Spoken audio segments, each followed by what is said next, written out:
Vamos fazer uma oração? Pai querido que estás nos céus, estamos aqui na Tua presença para dar glória ao Teu nome, porque o Senhor nos preservou com saúde, com vida durante esta semana. O Senhor nos deu a proteção dos Teus anjos. O Senhor nos tem dado aqui amigos que Te amam, amigos que nutrem a mesma fé, a mesma esperança em Jesus. Amém. Derrama sobre nós o Espírito Santo neste momento ao abrirmos a Tua palavra para estudarmos as profecias. Que o Espírito Santo abra a nossa mente. Que o Espírito Santo nos dê discernimento, o mesmo discernimento que Jesus Cristo tinha para entender as profecias. Amém. Fica conosco, responde os anseios que estão no coração de cada um aqui. Em nome de Jesus. Amém. Amém. Então nós estudamos o capítulo 1 de Apocalipse, desde o verso 1 até o verso 8. E hoje vamos começar com o verso 9. Capítulo 1, verso 9 de Apocalipse. E aqui nós lemos: Eu, João, que também sou vosso irmão e paciência de Jesus Cristo, estava na ilha de Patmos por causa da palavra de Deus e pelo testemunho de Jesus Cristo. João diz que ele é companheiro nosso na aflição, porque os filhos de Deus nesta terra passam pelas aflições. Eu sei que para Deus as aflições são as obreiras de Deus. Todos nós passamos pela fornalha das aflições. Assim como o ouro é provado no fogo, os filhos de Deus também são provados no fogo. Amém. Jesus Cristo mesmo padeceu muito. Mesmo sendo o Filho de Deus, ele padeceu mais do que todos nós. E todos os discípulos, todos os apóstolos, eles passaram por aflições. João não morreu como mártir porque Deus o protegeu, porque ele foi lançado dentro de um caldeirão de óleo fervendo e não morreu. Então, tiraram João de dentro do caldeirão de óleo fervendo e mandaram para a ilha de Patmos, como exílio. Mas os demais apóstolos foram decapitados, foram mortos, crucificados. Então vejam que quando João fala que companheiro na aflição, ele está falando de uma experiência vivida por ele. E você sabe muito bem porque você também sofre por Jesus, né? Nesse mundo. O que está acontecendo agora na Bolívia, a perseguição contra Jesus. A perseguição é contra o nome de Jesus. E aqui diz a paciência de Jesus Cristo, no verso 9.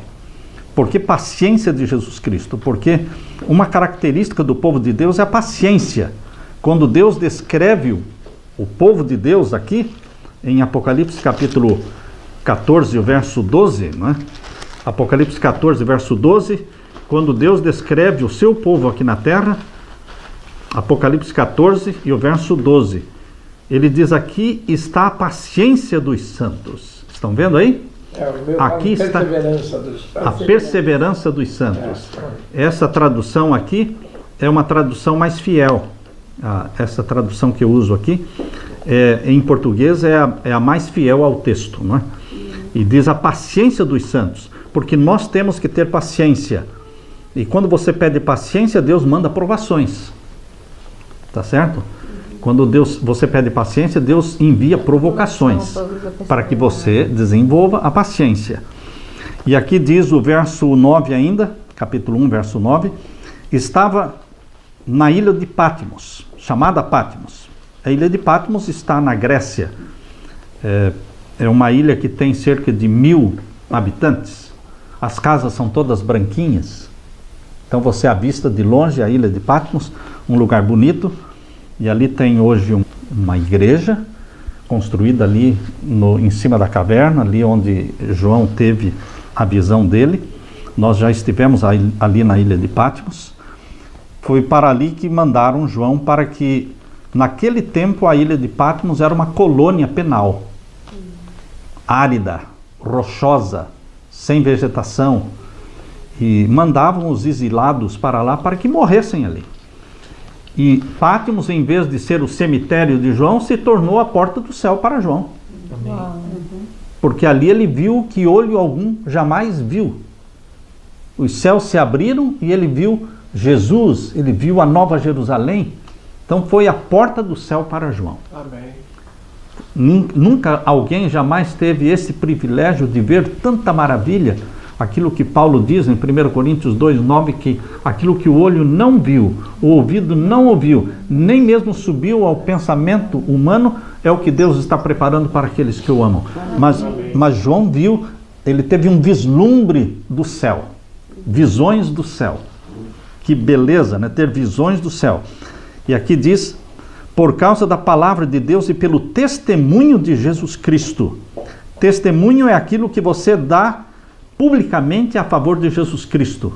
Quando é requerido de você que se ajoelhe diante de uma estátua, você prefere morrer, mas não se ajoelha. Você dá, como os jovens, os 3 amigos de Daniel, que preferiram ser lançados dentro de uma fornalha de fogo ardente, a ajoelhar diante de uma imagem de ouro.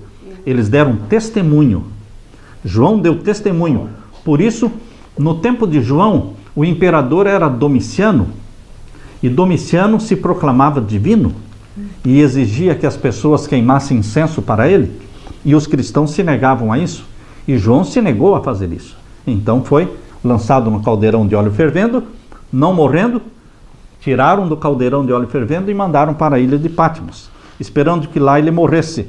Mas ali foi a melhor coisa que fizeram para João. Foi terem mandado João para a ilha de Patmos. Deus transformou o mal em bênção. E uma razão da longevidade dele. Né? Cumprindo o que está em Romanos capítulo 8, né, verso 26 e verso 28. Aquilo que todas as coisas contribuem para o bem daqueles que amam a Deus. Romanos 8, 28. Então aqui diz no capítulo 1 e o verso 10. Eu fui arrebatado em espírito no dia do Senhor. O que é ser arrebatado no espírito? É ter uma visão. Deus diz aqui em Números capítulo 12, abra sua Bíblia em Números capítulo 12, verso 6. Números capítulo 12 e o verso 6. Todos acharam? Números capítulo 12 e o verso 6. E disse, ouvi agora as minhas palavras, se entre vós houver profeta, eu, o Senhor, em visão a ele me farei conhecer, ou em sonhos falarei com ele. Então, Deus falava com os profetas mediante visão ou sonho. Visão quando a pessoa estava acordada e era arrebatada, saía fora de si, o corpo estava ali, mas a mente dele estava no céu, ele estava vendo, se era uma batalha, ele se via no campo de batalha. Ele era transportado para o lugar onde estava ocorrendo os eventos mostrados na visão. Aqui diz que ele foi arrebatado em espírito no dia do Senhor. Que dia é o dia do Senhor na Bíblia? Abra sua Bíblia em Isaías capítulo 58. Isaías capítulo 58 vai mostrar para você qual foi o dia da visão que João teve lá na ilha de Patmos. Isaías 58 e o verso 13. Vocês vejam que a Bíblia explica a Bíblia. A Bíblia vai explicando o que é isso, o que é aquilo. Aqui diz, Isaías 58, verso 13. Todos acharam, hein? Amém. Então vamos ler. Se desviares o teu pé do sábado, e de fazer a tua vontade no meu santo dia, e se chamares ao sábado deleitoso e santo dia do Senhor, digno de honra, e o honrares não seguindo os teus caminhos, nem pretendendo fazer a tua própria vontade, nem falar as tuas próprias palavras, então te deleitarás no Senhor, e te farei cavalgar sobre as alturas da terra, e te sustentarei com a herança de teu pai Jacó, porque a boca do Senhor o disse. Então aqui diz no verso 13, se chamares ao sábado deleitoso e santo dia do Senhor, digno de honra. Então voltando para Apocalipse 1, verso 10, fica fácil você saber que dia da semana João teve a visão do Apocalipse. Aqui diz que foi no dia do Senhor, então foi no sétimo dia da semana, no sábado, que Deus falou com ele. E o verso 11, no verso 10 ainda diz que ele ouviu uma voz por detrás dele, uma grande voz como de trombeta, que dizia, o que vês escreve-o num livro e envia-o às 7 igrejas que estão na Ásia. Éfeso, que quer dizer desejável. Esmirna, quer dizer mirra, da onde se faz o perfume, né? Mirra, que é um perfume muito caro. Tanto é que foi dado para Jesus o perfume, né? Incenso, ouro e mirra, porque era um incenso muito caro. Da onde vem a palavra Esmirna. Pérgamo, que quer dizer exaltação. Tiatira, que quer dizer sacrifício. Sardo, que quer dizer cântico de alegria. E Filadélfia, que quer dizer amor fraternal. E Laodiceia, que quer dizer povo do juízo. Então Deus escolheu estas 7 cidades que tinham igrejas nelas para João enviar as cartas, porque essas cartas teriam mensagens não só para as igrejas locais ali da cidade, como também teriam mensagens à igreja cristã ao longo dos séculos, chegando até nós que estamos vivendo no último período, que é Laodiceia. Então vocês podem ver aí, então o verso 12. Virei-me para ver quem falava comigo, e virando-me, vi 7 castiçais de ouro, e no meio dos 7 castiçais, um semelhante ao Filho do Homem, vestido até aos pés de um vestido comprido e cingido pelos peitos com um cinto de ouro. Então no verso 12, diz que João, quando ouviu aquela voz poderosa como de trombeta por detrás dele, ele se virou para ver quem estava falando com ele. E ele viu o quê? Ele viu 7 castiçais de ouro, e no meio dos 7 castiçais, um semelhante ao Filho do Homem, Jesus Cristo. E o título preferido de Jesus é Filho do Homem. Esse título, Filho do Homem, é o título usado para descrever a volta de Jesus. Vereis o Filho do Homem vindo nas nuvens do céu. Jesus ama esse título porque identifica-o conosco. Destaca a natureza humana de Jesus Cristo, que se tornou um de nós. A missão dele, né? A missão dele. E aqui diz, vi os 7 castiçais de ouro. O que são 7 castiçais de ouro? Quando você lê o Antigo Testamento, você descobre que os 7 castiçais de ouro estavam no lugar santo do santuário terrestre. No Antigo Testamento, o Antigo Testamento é chamado Antiga Aliança. E a Antiga Aliança tinha um santuário. O Novo Testamento é chamado a Nova Aliança. E a Nova Aliança também tem um santuário. O santuário da Antiga Aliança era da terra, construído por Moisés no deserto, chamado tabernáculo. Sim? Tá bem?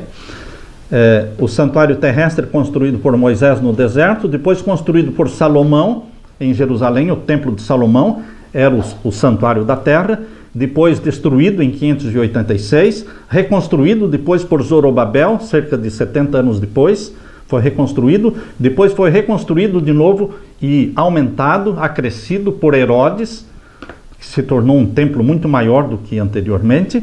Então o templo terrestre começou lá no tabernáculo, lá no deserto, construído por Moisés. Mas tanto o tabernáculo do deserto como o templo de Salomão e como o templo de Herodes, todos eles eram compostos de 3 partes. O pátio, estão vendo aqui o pátio, onde tinha o altar de sacrifício, e dentro tinha o lugar santo, a primeira sala, e a segunda sala, o lugar santíssimo. Podem ver aqui as 2 salas.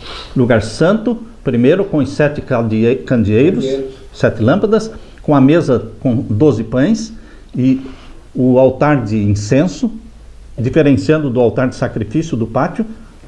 Aqui dentro tinha o altar de incenso, onde queimavam os incensos. Depois tinha uma cortina separando as 2 salas, santo e santíssimo. E no santíssimo, depois da cortina, tinha a arca do concerto, com os 10 mandamentos dentro, e com 2 anjos querubins de ouro com as asas estendidas.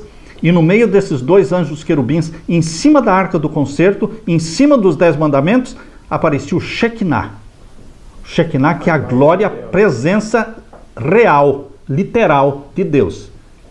Esse Shekinah não era uma luz acendida por sacerdotes, era a luz sobrenatural de Deus presente ali. Esse santuário, ele deixou de existir quando Cristo morreu na cruz. A Bíblia diz que quando Jesus Cristo disse está consumado na cruz, o véu do templo que separava o lugar santo do santíssimo se rasgou de alto a baixo. E acabaram os sacrifícios. E alguns anos depois, no ano 70, o templo foi destruído. Não ficou pedra sobre pedra. Não existe mais o santuário da terra. De Jesus, né? Por que é que Deus fez questão de que o santuário da terra fosse destruído? Porque não tinha mais valor, porque foi inaugurado o santuário do céu. Amém. Cristo, quando subiu para o céu, ele subiu para ser sacerdote num santuário do céu. Porque no santuário da terra, nem sacerdote ele poderia ser, porque ele não era da linhagem de Levi, ele era da tribo de Judá, certo? Então aqui diz em Hebreus capítulo 8, abra sua Bíblia em Hebreus capítulo 8, para entendermos a questão dos 7 castiçais de ouro, que aparece lá no Apocalipse, e Jesus andando no meio dos 7 candeeiros de ouro, nós temos que entender o que é o santuário do céu. Porque os 7 candeeiros que Jesus está andando no meio deles, identifica o lugar onde Jesus está. Hebreus capítulo 8. Porque alguém pode pensar, Jesus está no céu, mas em que lugar do céu? Fazendo o quê? A Bíblia explica detalhadamente onde ele está e o que está fazendo. Maravilha, né? Porque os evangelhos mostram o ministério de Cristo na terra. O Apocalipse não. O Apocalipse mostra o ministério de Jesus no céu. E ele, um sacerdote tem que ter um templo para oficiar. Um santuário para oficiar. E o santuário do céu é o original, é o verdadeiro. O santuário da terra era uma cópia passageira, que deixaria de existir como realmente deixou de existir. Era temporário. O fato dos judeus não entenderem que o santuário da terra era somente uma cópia passageira, porque viria a nova aliança com base no sangue de Cristo e não sangue de animais, com base no santuário do céu e não no santuário da terra, pelo sacerdócio de Cristo e não pelo sacerdócio de Arão, os judeus não entenderam esta verdade. E porque não entenderam, sentaram na beira do caminho e ficaram para trás, porque a revelação de Deus avançou. Os judeus não avançaram para a nova aliança. Eles ficaram na velha aliança até hoje. Não entenderam que Jesus é o Messias, não entenderam por que o santuário foi destruído, tanto é que estão planejando reconstruir o templo. Veja a dureza de coração, a escama nos olhos, porque não enxergam o ministério de Cristo, do Messias, que subiu ao céu e ele é o sacerdote no santuário do céu. Não precisamos de um santuário na terra. Não precisamos de sacerdotes na terra. Nós temos um único sacerdote e um só Cordeiro de Deus que tira o pecado do mundo. Por isso diz aqui em Hebreus capítulo 8, Paulo, sendo judeu, ele entendeu muito bem esta verdade. Pouquíssimos judeus entenderam. Paulo foi o primeiro judeu que entendeu e escreveu sobre isso aqui em Hebreus capítulo 8. Mais que os próprios discípulos, né? Sim, mais do que os outros discípulos. Veja, Hebreus capítulo 8, verso 1 diz: ora, a suma do que temos dito é que temos o que um sumo sacerdote tal que está sentado nos céus, à destra do trono da majestade, ministro do santuário e do verdadeiro tabernáculo. Vejam como Paulo entendeu que o tabernáculo da terra deixaria de existir e que Jesus Cristo seria sacerdote não no santuário da terra, mas no santuário do céu. Ministro do santuário e do verdadeiro tabernáculo, o qual o Senhor fundou, não o homem. E o verso, porque todo sumo sacerdote é constituído para oferecer dons e sacrifícios. Cristo tinha que oferecer dons e sacrifícios. Ele oferecia o seu próprio sacrifício, certo? Agora o verso 4 diz que na terra ele não poderia oficiar, porque ele não era da tribo de Levi. Verso 4. Ora, se ele estivesse na terra, nem tampouco sacerdote seria. Ele nunca poderia entrar no lugar santo do santuário da terra? Ele nunca poderia entrar no lugar santíssimo do santuário da terra? Ele nunca poderia oferecer um sacrifício lá no pátio e interceder por um pecador junto ao altar de sacrifício? Cristo não poderia, porque ele não era da tribo sacerdotal, ele era da tribo de Judá. Por isso diz aqui, verso 4 estamos lendo, né, do capítulo 8 de Hebreus. Ora, se ele estivesse na terra, nem tampouco sacerdote seria, havendo sacerdotes que oferecem dons segundo a lei, os quais servem de exemplar e sombras das coisas celestiais. O que era feito no santuário da terra era sombra das coisas celestiais. Amém. Então, queridos, aqui nós vemos no capítulo 9, vejam aí o capítulo 9, falando que o primeiro tabernáculo, capítulo 9, verso 1, ora também o primeiro tinha ordenanças de culto divino e um santuário terrestre. Certo? E aí vem explicando como é que era o santuário da terra, né? O verso 2, capítulo 9, verso 2.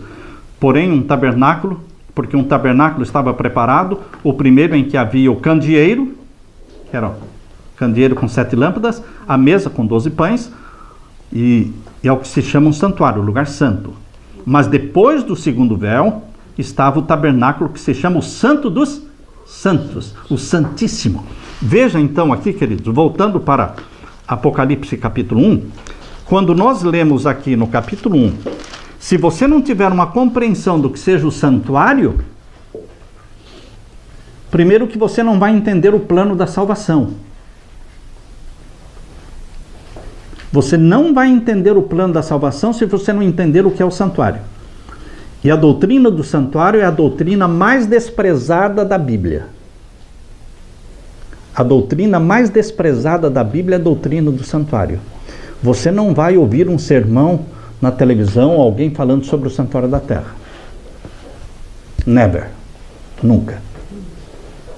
Pouco importa para eles. Por isso não entendem um plano da salvação.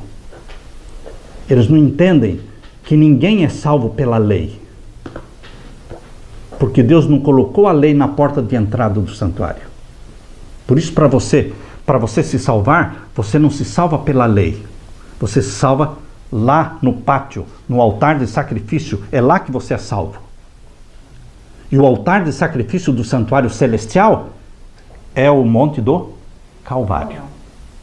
O altar do sacrifício do santuário celestial não está no céu, está na terra, porque é onde o Cordeiro foi morto. E Cristo foi morto no monte do Calvário. A salvação acontece ali no monte do Calvário, onde há sangue que redime os nossos pecados. Amém. Ali não tem lei. A lei está no Santíssimo. Obediência. A lei não existe para o pecador.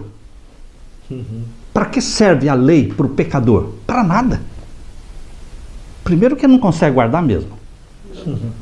Não lhe interessa a lei de Deus se ele não é de Deus. Primeiro ele tem que ser de Deus. Por isso ele tem que se tornar filho de Deus. E você se torna filho de Deus não pela lei. Você se torna filho de Deus pela graça, pelo sangue de Jesus Cristo, no altar de sacrifício. Você vai ao Calvário e ali você é purificado e você se torna filho de Deus pelo sangue de Jesus. Então, o plano, o santuário da terra, a doutrina do santuário mostra isso, salvação pela graça. Há muitos que não entendendo o plano da salvação ilustrado pelo santuário, dizem assim. E são milhares que dizem assim. Milhares. No Antigo Testamento a salvação era pela lei. No Novo Testamento é salvação pela graça. Quando você ouve esta frase, você pode falar, que pena. Porque esta pessoa não entendeu o plano da salvação. Porque nunca houve salvação pela lei, nem no Antigo, nem no Novo Testamento. E nunca haverá. Desde o Jardim do Éden, a salvação foi pela graça. Quando Adão pecou, um cordeiro foi morto. E Deus arrancou as folhas de figueira que cobriam Adão e Eva e vestiu-os com a pele do cordeiro. Graça. Graça. Amém. Quando Abraão foi para sacrificar o filho Isaque, lá no Monte Moriá, no momento em que levantou a mão para matar o rapaz, Deus disse, basta, Abraão, eu sei que tu me amas.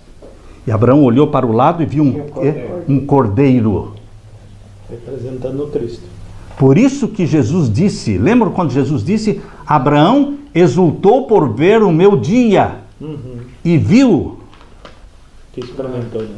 Ele viu o meu dia, porque ele viu Cristo no cordeiro provido para morrer no lugar de Isaque. Graça. Como eu posso dizer que no Antigo Testamento a salvação era pela lei? É porque não entendi o plano da salvação ilustrado no santuário da terra. Todo o santuário da terra era graça, era sangue, representando. O problema é que muitos perderam a visão de verem no cordeiro que estava morrendo uma promessa do cordeiro, do Messias.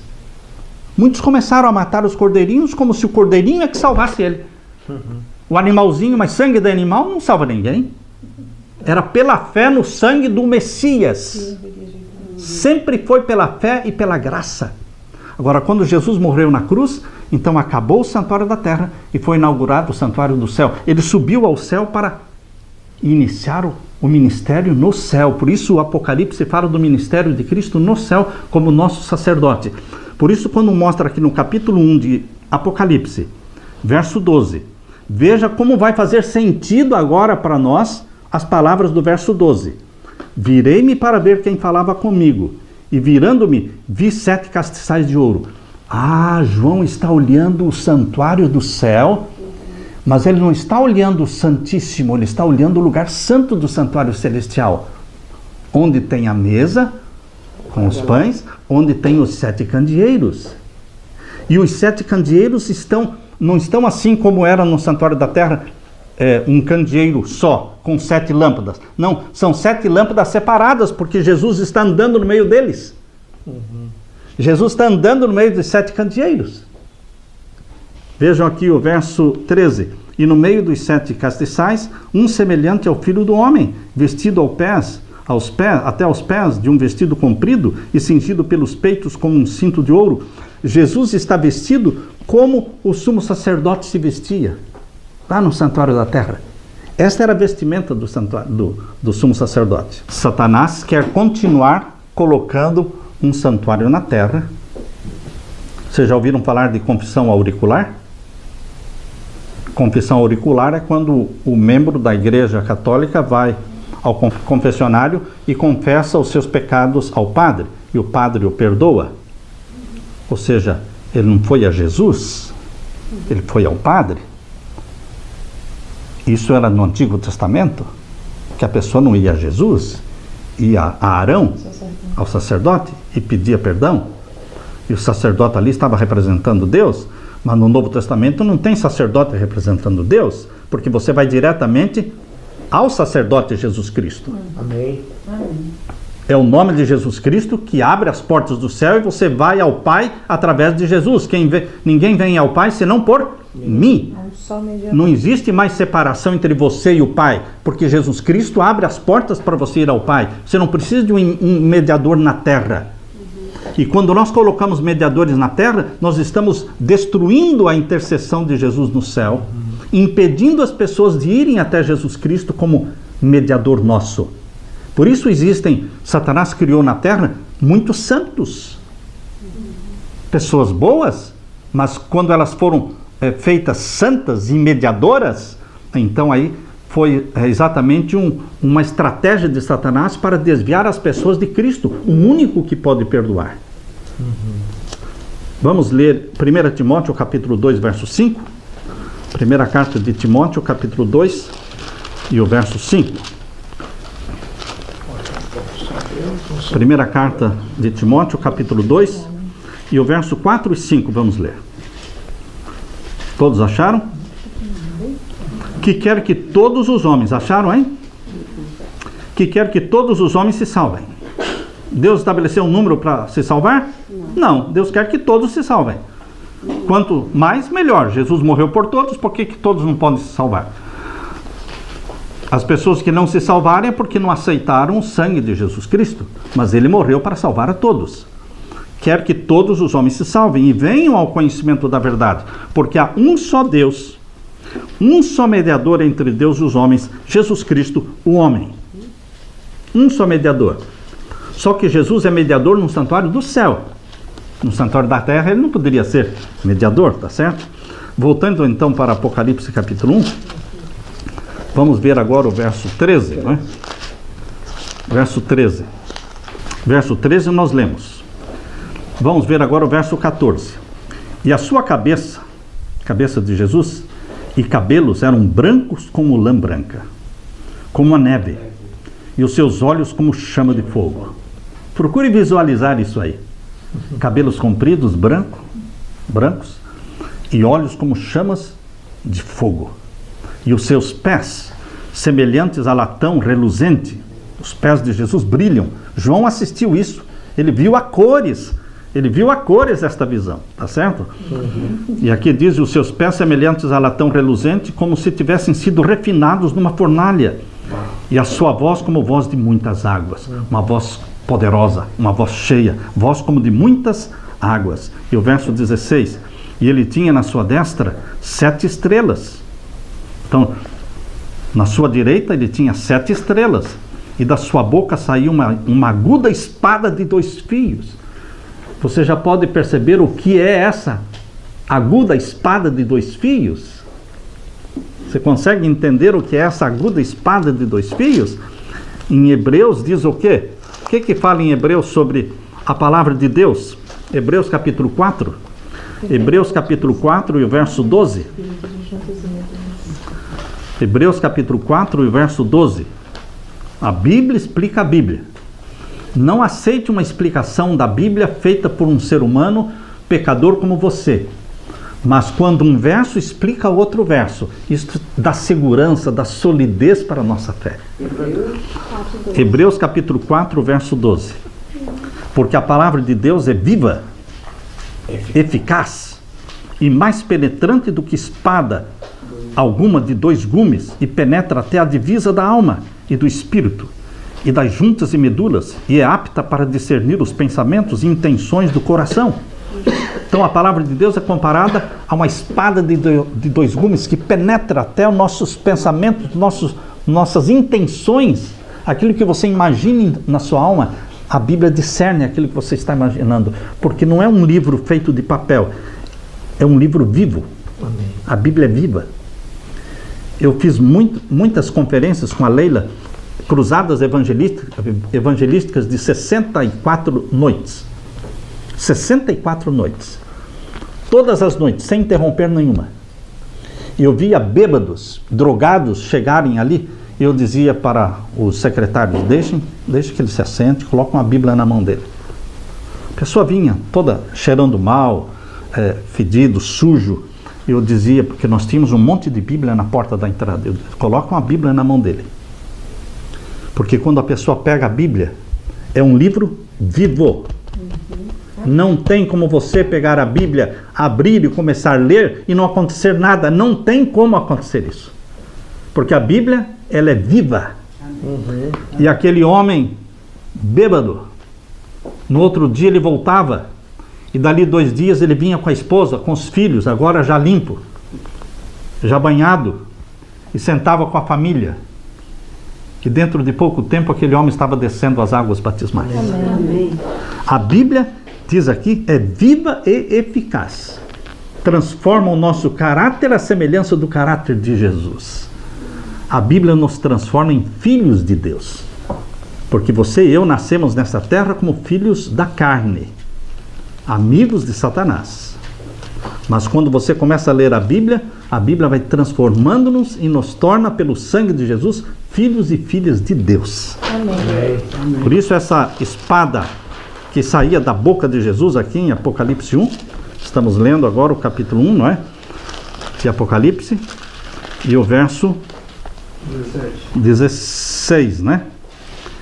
E ele tinha na sua destra 7 estrelas, e da sua boca saiu uma aguda espada de 2 fios.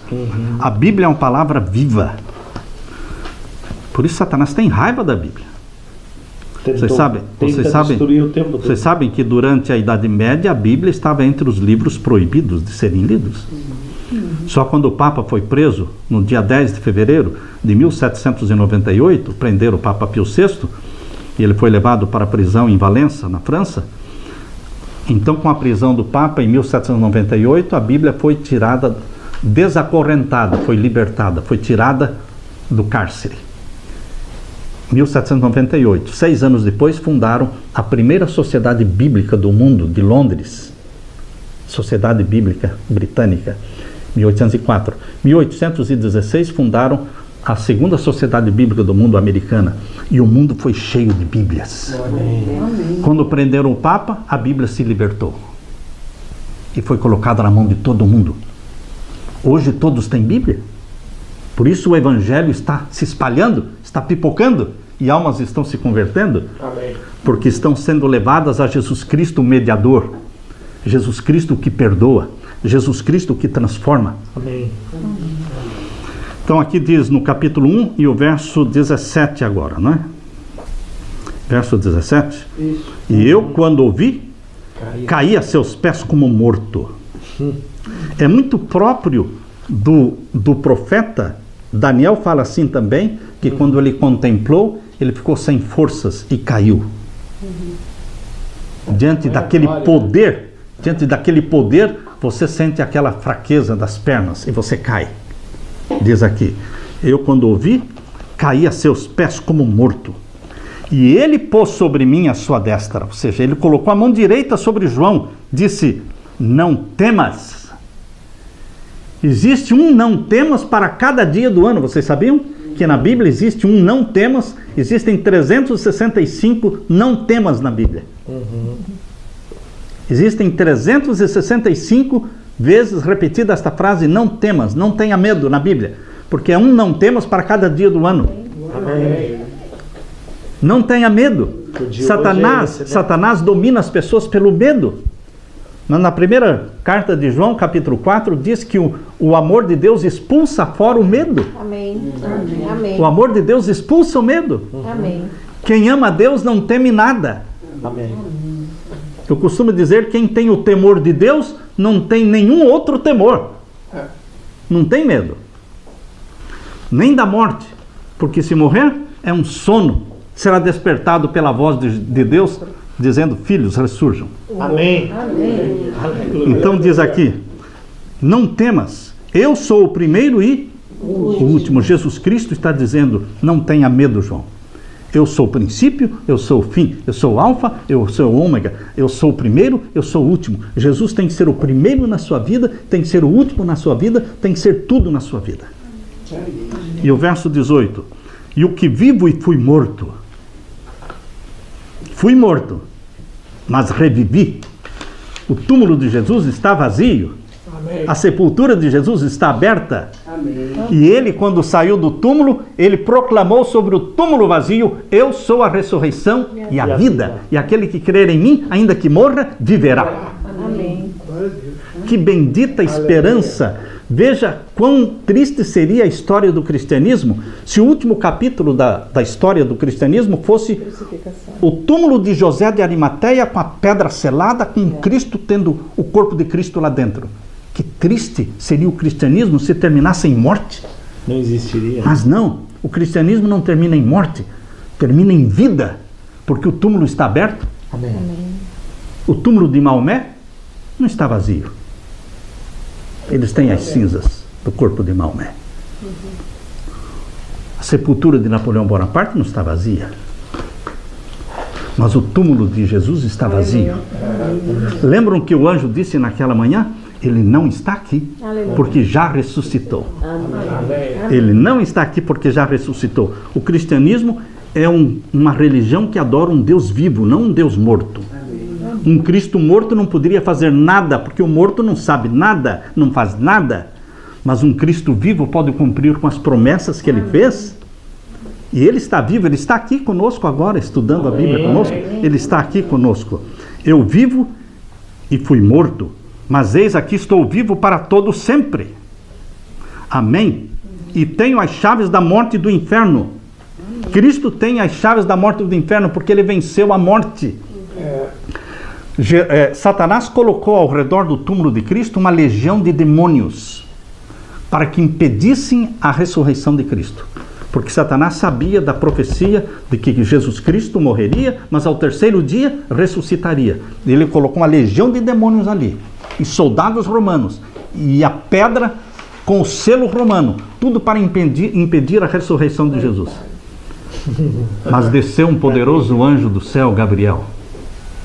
Desceu como um relâmpago, moveu aquela pedra como se fosse uma pedrinha e disse, olhando para dentro do túmulo, Gabriel, o anjo, disse, filho de Deus, ressurja, porque o teu pai te chama. E Cristo saiu do túmulo pela vida que nele mesmo havia. Porque Cristo tinha a natureza divina e humana. A natureza divina não morre nem que queira morrer. Presta atenção nisso. A natureza divina não morre nem que queira morrer. Se Deus disser, eu vou morrer, não vai morrer. Deus é imortal.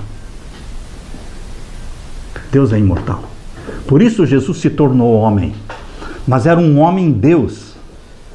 Era um Deus homem, 100% homem, 100% Deus. A natureza divina dele é eterna. A natureza humana dele não é eterna. Ela nasceu da Virgem Maria e morreu na cruz. Mas a natureza divina de Jesus não nasceu da Virgem Maria e não morreu na cruz. Amém. É eterna. Amém. Misteriosamente, aquele homem chamado Jesus Cristo tem duas naturezas, divina e humana. Por isso, quando Jesus Cristo saiu do túmulo, saiu pela vida que em si mesmo havia. E antes de morrer, ele disse: eu dou a minha vida e tenho poder para tomá-la de volta. Ninguém tira de mim.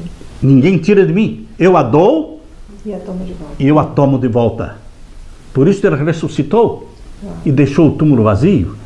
E o cristianismo é conhecido como a religião do túmulo vazio. E ele deu por se entregar como cordeiro. Como cordeiro, para morrer por nós. E aqui diz o verso 19: escreve as coisas que tens visto, e as que são, e as que depois destas hão de acontecer.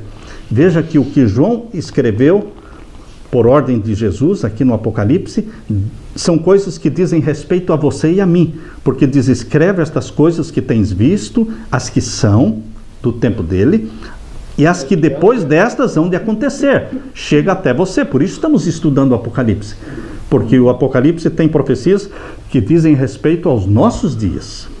E o verso 20. O mistério das 7 estrelas que estão na mão direita de Jesus, na sua destra, e dos 7 castiçais de ouro. As 7 estrelas são os anjos das 7 igrejas.